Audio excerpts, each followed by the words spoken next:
Hi, David Vizard here, and you are watching PowerTech 10. Give me a few minutes of your time, and I'll show you how to win races a lot easier. In this episode of PowerTech 10, whatever it says at the corner, I'm going to take a look at something which is probably getting close to unique within the race fraternity. Not totally, but to the extent that I'm going to devote to it here, probably really close. To win a race, all you've got to do is get by the finish line first.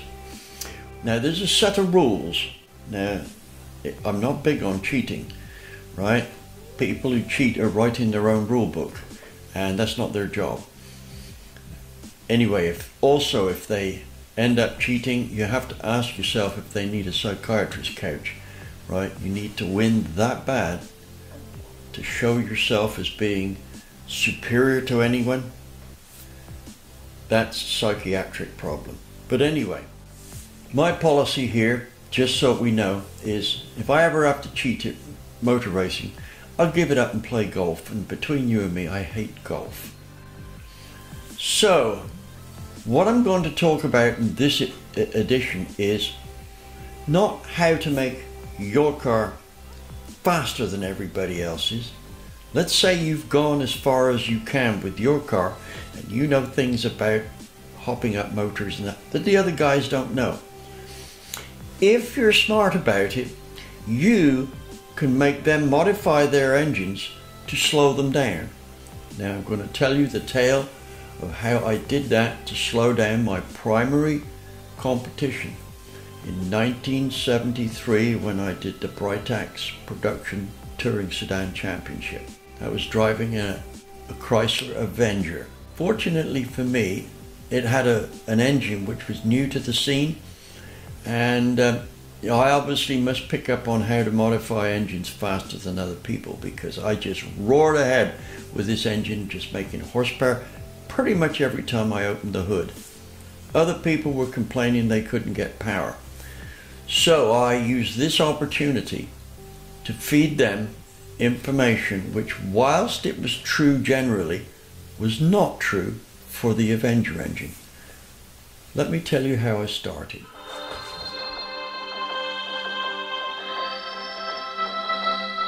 I'm going to make my starting point here a technical issue with the engine. This engine was designed by John Clark, Chrysler's chief engineer. I got to work quite a bit with this guy, and I have to say that there's one word that describes him very well, and that is brilliant. He would have been able to play the part of a Disney movie mad professor without being mad, without any training and without any makeup or change of clothing. Right? He looked the part of the mad professor, and he sure acted the part of the professor part. The engine was designed to be as clean as possible without a catalytic converter. And it employed a somewhat unusual combustion chamber. The chamber was comprised of the piston stopping short of the top of the bore, and the actual cylinder head itself was flat, very much like a diesel. The following diagram will show you the details of this chamber.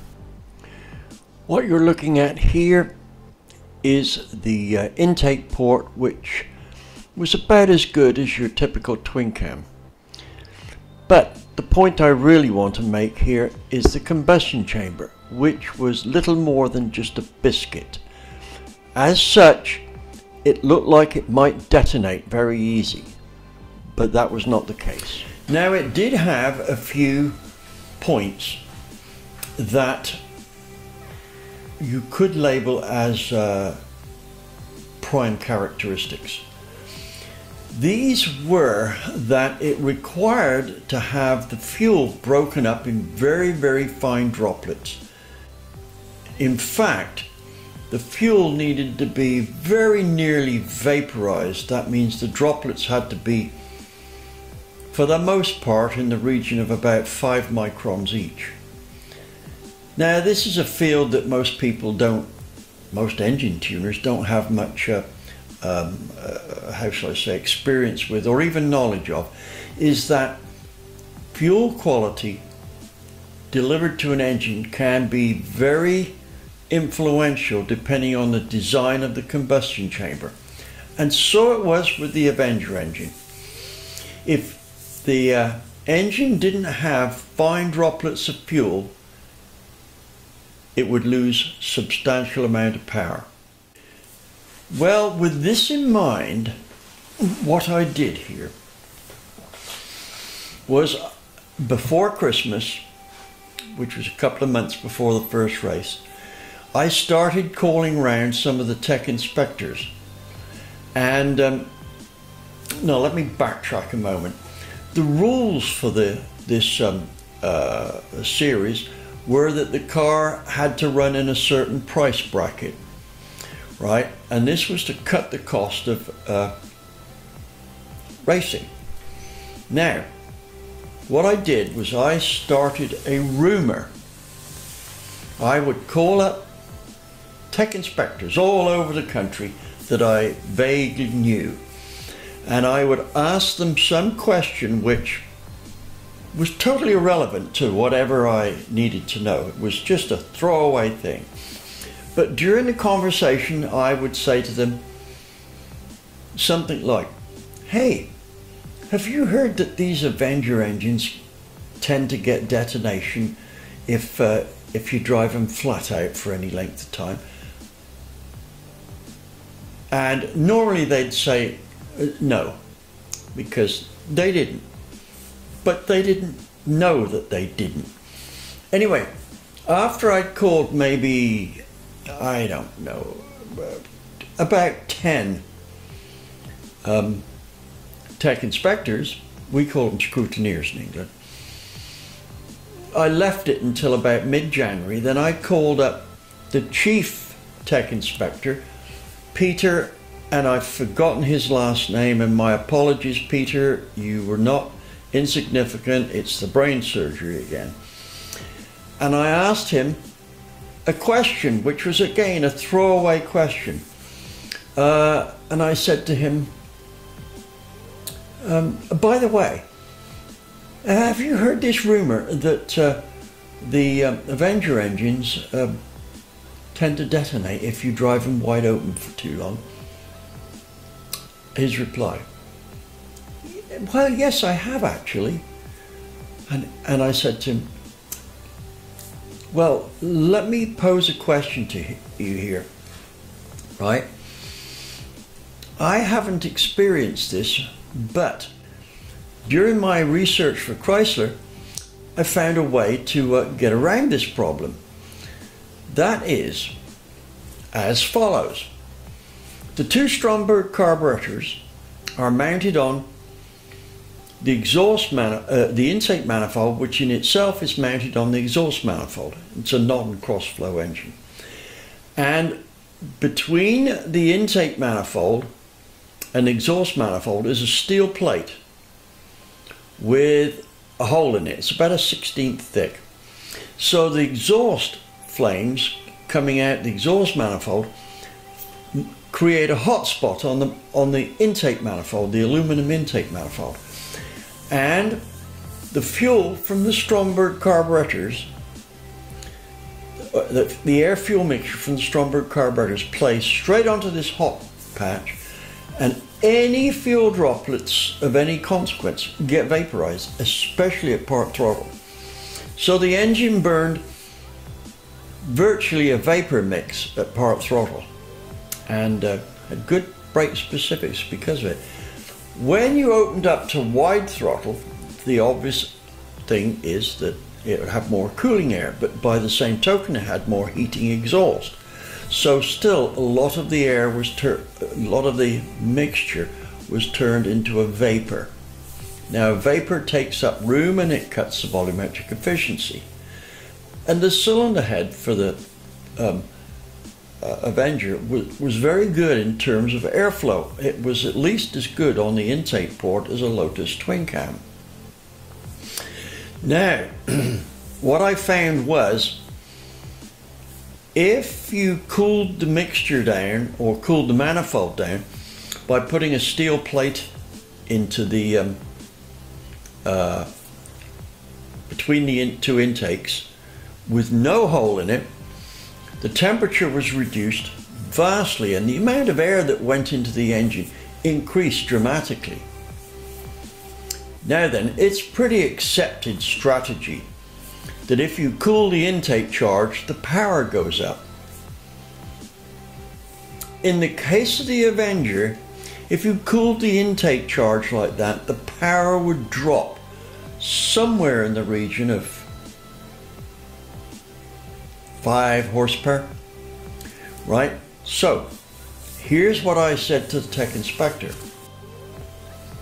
Peter, I have a fix for this supposed detonation, right? And I said, what we can do, there's a plate that goes between the manifold and the intake manifold and the exhaust, and it has a hole in it and the exhaust flames play onto the bottom of the intake. What we could do is replace that plate. It's about 1/16. It's got a round hole in the middle and 2 holes at the side that secure it between the two, sandwiching it. And I said, if we make up a plate that has no hole in it, it cools the charge to the point where there's no detonation, because the compression's only about 9 to 1.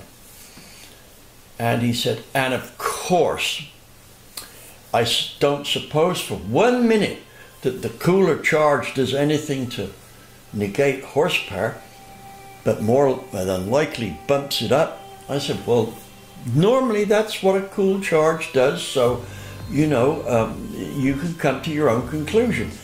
But I said, that's not relevant, because let's say it does improve the horsepower.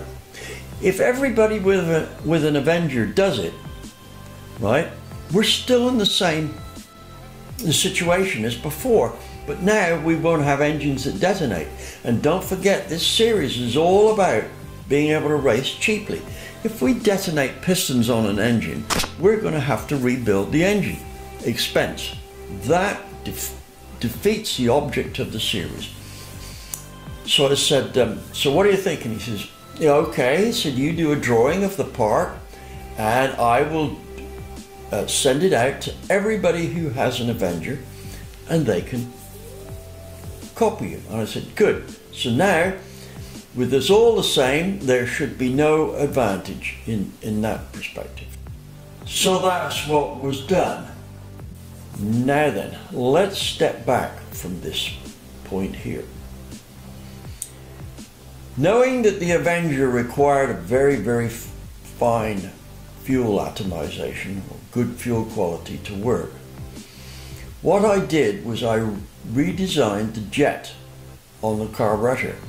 Now the rules said that the jetting of the carburetor was free. We could calibrate the carburetors however we wanted, because we would be running open exhaust. That would possibly affect the mixture of the stock carburetors. So I designed a new jet and a piston assembly for the mixture. And this jet had the ability to atomize the fuel like it was a fog.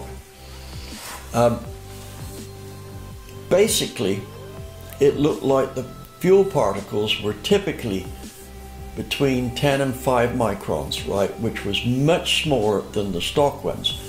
And this had the effect of being able to replace the fact that there was now no heat on the manifold. So this bit is what I didn't tell everybody else.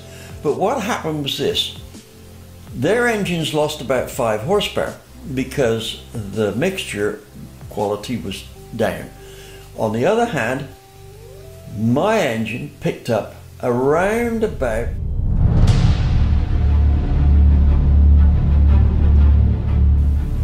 7. So immediately I was 12 horsepower up on on their engines.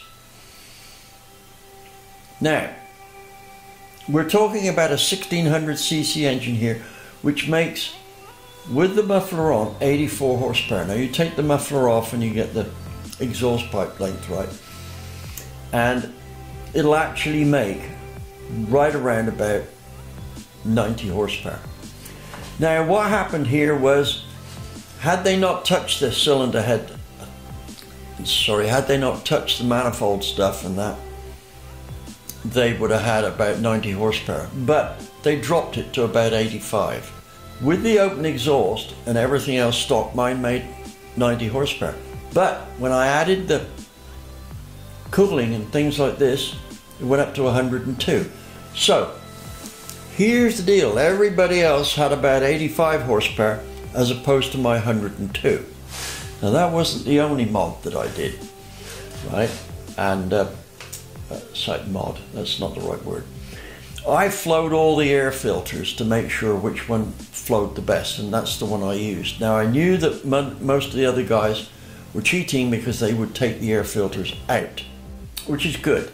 I could, if I wanted to, say to them after the race, I'm protesting you don't have an air filter in, and if they beat me, I would have won the race. Now I didn't resort to that because I just didn't do it.